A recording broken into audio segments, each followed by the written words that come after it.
Hey, this is Kavan. I'm here with Madeline Metzger and Colin Barkell. And he's eating right now.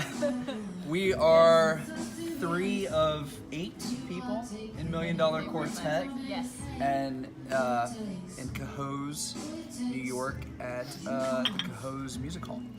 And I wanted to just talk to these 2 people here who are wonderful castmates, wonderful performers, and wonderful people, and kind of just get a feel for what it is about performing that is so fun, if it is fun.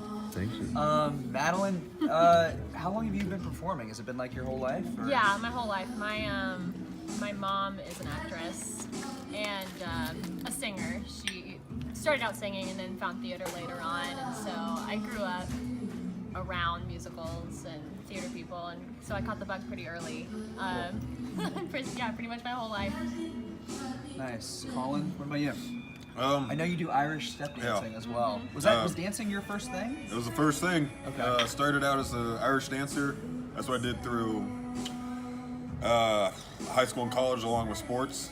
And it led to performing, led to being able to travel and competing on an international level. And then I actually auditioned for my first $1 Million Quartet while I was in a dance show on the road.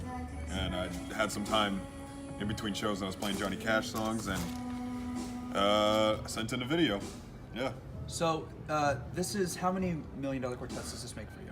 This is the 3rd production. And Madeline, this is your first $1 Yes. Million Quartet, but Yes. you're a theater pro.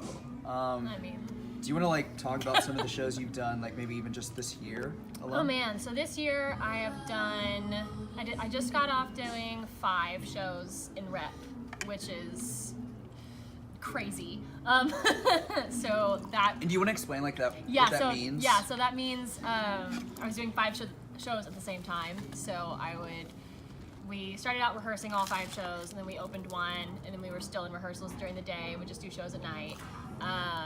And just would gradually, about every week, open up a new show. So I did. How hard is that? It's really hard to keep everything straight in your head, but I mean the shows were so vastly different. So we did The Little Mermaid, Chitty Chitty Bang Bang, Footloose, You're in Town, and 42nd Street. Whoa. So yeah, right. So it's like, and they were all vastly different parts because I was playing a mom in Footloose, which is funny. Of someone who's literally 3 years younger than me. It's fine. Right. I played the Baroness Bombburst in Chitty Chitty Bang Bang, which was a blast because it was just ridiculous. I was Flotsam and Jetsam in The Little Mermaid, so I had a puppet on this arm, and then I was also a puppet. Nice. And was on roller skates at the same time. And then, let's see, 42nd Street, I was in the ensemble, and You're in Town, I was in the ensemble. Had you done any of those shows previously? I had done You're in Town and Footloose before. It was actually my 2nd time playing Ethel McCormick in Footloose. Okay. So where was this that you were doing this? This was in Crawford, Nebraska at the Post Playhouse. Okay. Yeah, and then before that, in April, I had done Schoolhouse Rock, actually here with Park Playhouse. Right. So that's really fun. And you're going to continue to work with Park Playhouse because you're going to be in their upcoming production of You're a Good Man, Charlie Brown. No, not You're a Good Man, Charlie Brown. Curious George, the Golden Curious Meatball. George. I kept thinking You're a Good Man, Curious George. But that's the one that's starting next Yeah, this so week. I'll start. So next week I'll be in rehearsals during the day for Curious George, and then I will do our show at night. Cool. It's going to be, so this is like a shorter, this is certainly my shortest $1 Million Quartet. I'm used to doing like... Mine too. Yeah, this is your shortest too. Mm-hmm. Yeah. I'm used to doing like 50 shows in a run, $1 Million Quartet, give or take. And this is like, I think 12 performances for us. And as far as theater goes, like I've only done $1 Million Quartet. Have you done much theater outside of $1 Million Quartet? I did one other show, but... What other show did you do? It's called Loveless, Texas. It was off Broadway. But $1 Million Quartet's the main thing. Okay. Yeah. So you both are residing, well, you live in New York City. Or you work out of New York City. Or you've been there for a little bit now, right?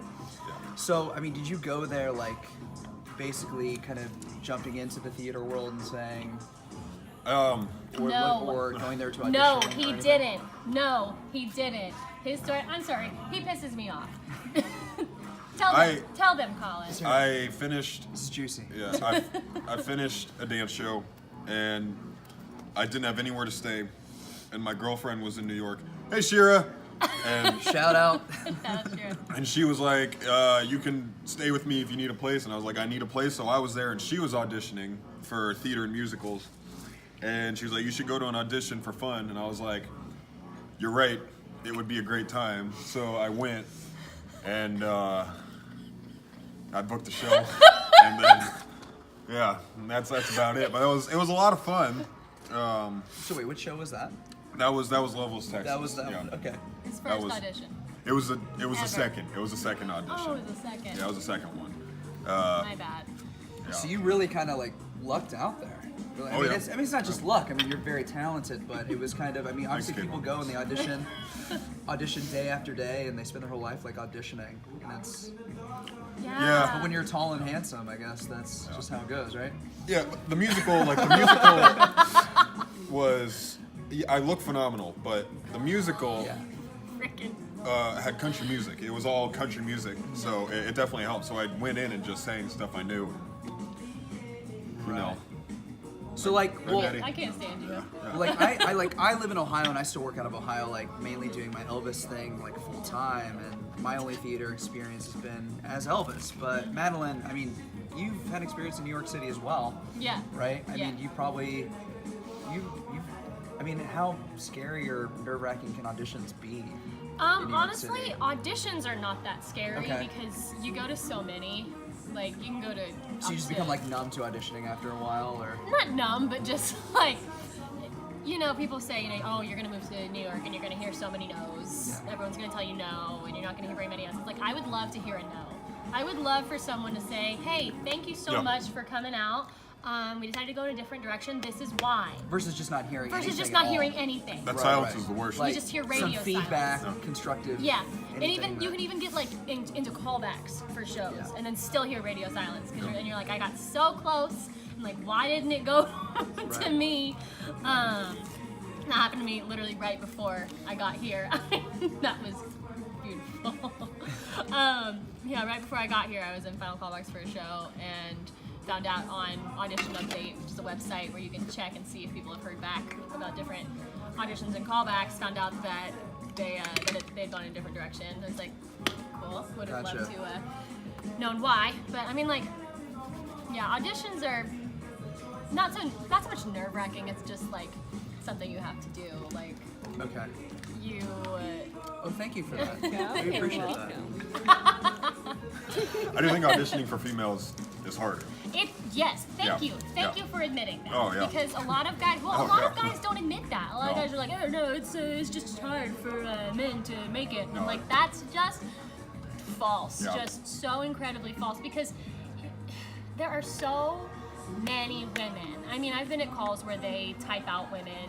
So like you'll hand in your headshot and your resume and they'll decide based on that whether or not they want to see you actually audition. Like you Right. can wake up and get there at 5 You guys a.m. doing all right out here? Yeah, we're Doing doing great. great. Well, Thank It's you so actually much. pretty amazing temperature out right now. It's beautiful Yeah, right? out right now. Perfect. Yeah. This is so beautiful. Yeah, you can. They decide based on your headshot and your resume whether or not they want to see you actually audition, Uh-huh. and yeah, that's not a fun thing to get typed out and be told that you don't get to audition at all. But I'll be in auditions where they type the women but not the men, and so because there are just there are just so many fewer men, or like women you have to get there at 6 a.m. at the latest if you want to get seen at the end of the day, versus guys can just kind of stroll on in whenever they want, and they're like, yeah, the list is still open, you want to audition? And it's this guy who just got off the plane 20 minutes Right. ago and is in like sweatpants, then he books it. I will. No. So like, as far as like formal training for acting, like, because I mean, my training literally, and I've said this before, as far as like, my mindset going up there is acting as Elvis acts in a movie. So it's a line between a caricature of Elvis versus who he really was. But like, that's kind of my mindset. I've never really had formal training. Yep. But can you guys like talk a little bit about like I mean, some people say you can't learn to be an actor. How much of it is like natural instinct versus technique or method? I think it's got to take some time to like find that character. Yep. Like, you got to put in like a lot of repetition to. Yeah. So Figure for like out Johnny mannerisms, Cash, how yeah. much? What was like the research? What was the process?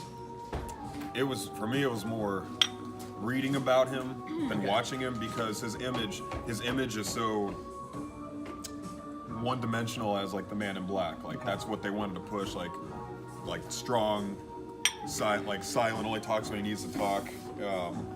But he had a lot of stuff going on in his life, so you kind of pick up more of that. And I think I play it the way you see it on TV, or you like the way he came across in the media.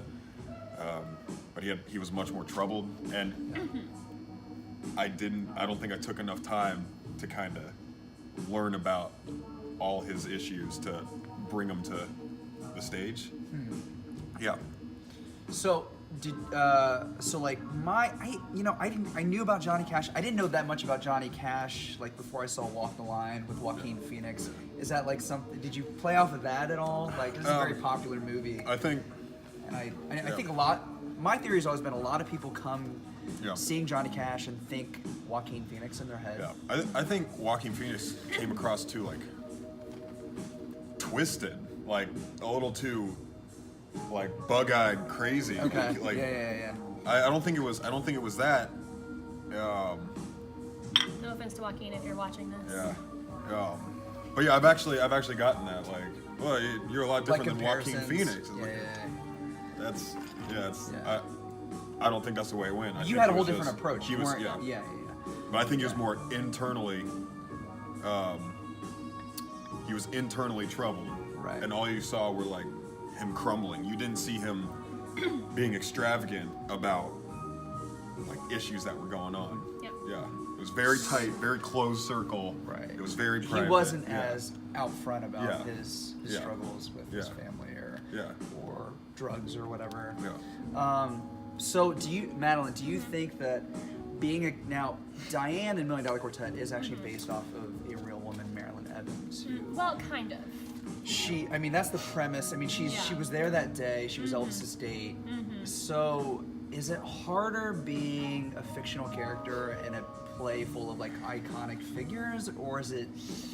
I don't know. It's I don't know if it's How do you look at harder. that? It's just different. Yeah. Because I mean, y'all have all of this information that you can go read. A million Right. books. You can watch the movies. You can listen to their voices, and you can like study.